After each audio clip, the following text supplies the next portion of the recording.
Olá, tudo bem? Hoje nós vamos com mais uma das nossas reflexões e essa a gente vai dividir em algumas partes e hoje então é a parte um. A gente vai falar de conhecendo Jesus, Jesus como a luz do mundo. Então hoje é a primeira parte, a gente vai apresentar as outras na sequência e a gente está passando por um tempo e tentando entender algumas questões e então algumas coisas que a gente pode começar a aprender nesse tempo, a conhecer melhor.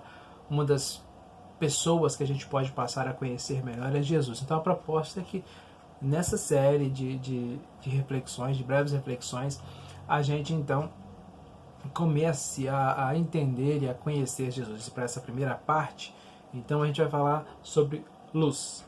Luz, que é o oposto de trevas, né?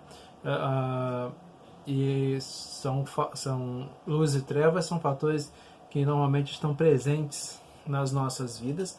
Nós temos momentos bons, nós temos momentos ruins, nós passamos por dias muito bons, mas também nós passamos por momentos de trevas, e isso faz parte da história do ser humano, isso faz parte da história do mundo, e é isso que a gente vai aprender hoje um pouquinho aqui. Então, em conhecendo Jesus hoje como a luz do mundo, essa é a primeira então.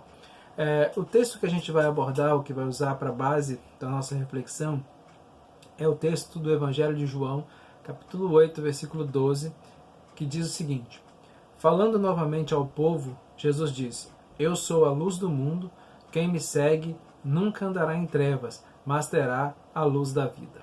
Bom, a partir disso então, a partir desse texto, a partir do que nos é revelado pela palavra no Evangelho de João, a gente começa a entender que luz é essa?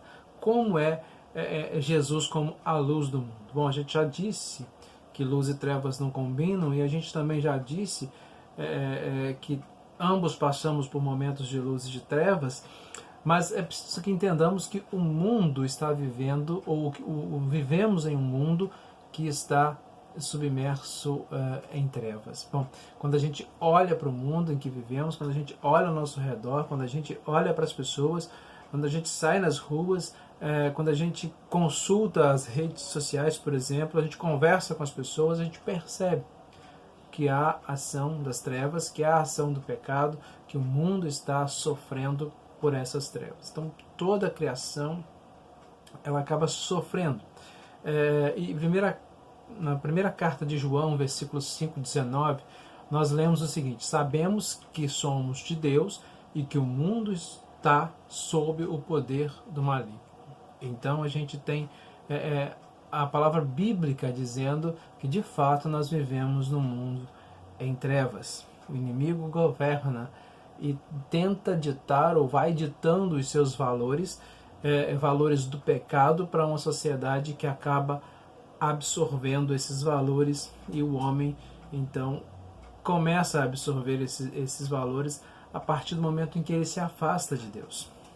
E isso a gente tem bem lá no princípio, bem lá no começo, quando o homem pecou. Em Gênesis 3 a gente já tem esse relato, e a criação então a partir daquele momento passou a ser corrupta e sofrendo uma escravização pelo pecado. Bom, por exemplo, em Gênesis 6:12 está escrito que viu Deus a terra, e eis que estava corrompida, porque todo o ser vivente havia corrompido o seu caminho na terra.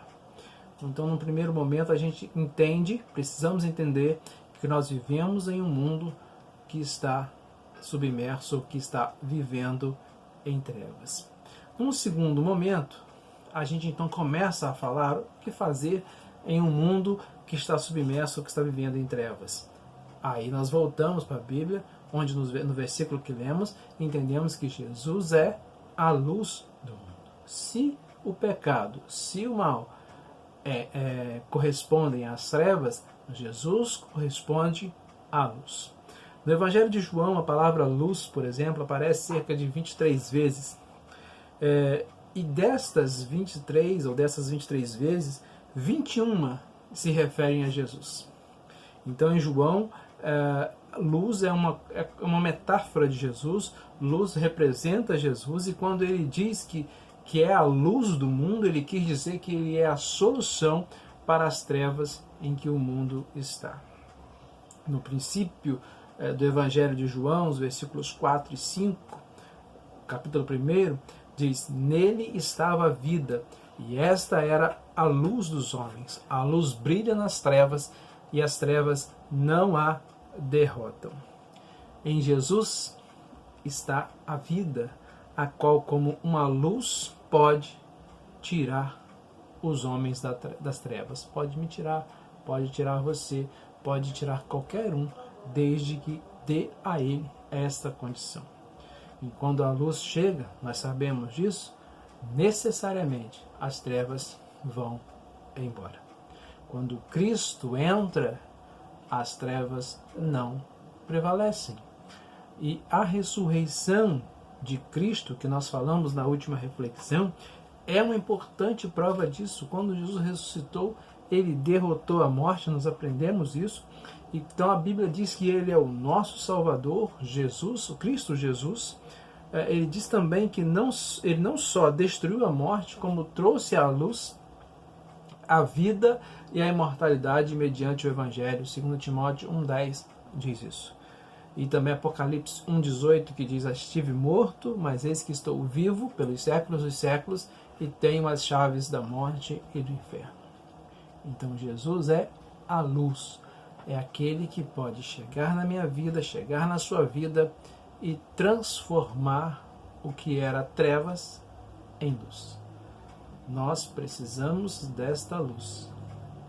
O mundo precisa desta luz, porque estamos passando, o mundo está submerso em trevas. E a única solução é Jesus. A única solução para mim é Jesus. A única solução para você é Jesus. Sabe por quê? Porque quem está em Cristo não anda em trevas. Ele tem a luz da vida. E essa luz não é uma possibilidade, é uma realidade. Cristo, de fato, é a luz e derrotou a morte, como nós lemos em Apocalipse 1,8, que eu disse agora há pouco. Entretanto, as trevas só são dissipadas permanentemente onde a luz está permanentemente. Para que a gente seja livre das trevas e da morte, nós precisamos nos aproximar e estar e seguir a Cristo, conforme a Bíblia nos diz. Isso é feito através da nossa obediência a Jesus. É necessário crermos em Cristo, acreditarmos e confiarmos nele, e obedecermos a sua palavra para não andarmos mais nas trevas e termos a vida. João 12,46 diz: eu vim ao mundo como a luz, para que todo aquele que crê em mim não permaneça nas trevas. Apesar de todo o benefício que a luz traz, muitos insistem em continuar caminhando nas trevas. Por quê? De acordo com João, é porque na realidade as pessoas não querem que os seus pecados sejam revelados, não querem abandonar uma vida pecaminosa e registra no Evangelho dele, no capítulo 3, versículos 19 até o 21 seguinte: este é o julgamento. A luz veio ao mundo, mas os homens amaram as trevas e não a luz, porque as suas obras eram más. Quem pratica o mal odeia a luz e não se aproxima da luz, temendo que as suas obras sejam manifestas. Muitas pessoas estão escolhendo permanecerem nas trevas porque não querem abandonar uma vida de pecado, ou porque não querem que as suas más obras sejam reveladas. Eu queria concluir essa nossa breve reflexão relembrando para você os 3 pontos que a gente parou. Primeiro, nós vivemos em um mundo em trevas. A Bíblia diz que o mundo está em trevas. Depois nós aprendemos que Jesus é a luz do mundo. E num terceiro momento, que quem está em Cristo, de fato, tem a luz da vida. E eu queria concluir então que você pensasse comigo e desse resposta a esta pergunta: você tem andado em luz ou em trevas? Você tem se aproximado da luz de modo que as obras, suas obras, sejam reveladas? Ou tem se escondido nas trevas. A obra de Cristo, a obra que Cristo veio fazer, é nos tirar das trevas, nos levar para a luz. É nos tirar da cegueira espiritual, da escuridão das trevas e nos apresentar a luz. Um algo novo, um algo diferente, não submerso naquela escuridão toda, mas a luz que nos leva à vida. Então, Cristo veio para isso. Mas para que ele então tenha êxito na sua missão, você precisa dizer a ele que você quer esta luz na sua vida. Então a gente está terminando aqui, mas eu queria deixar um desafio para você.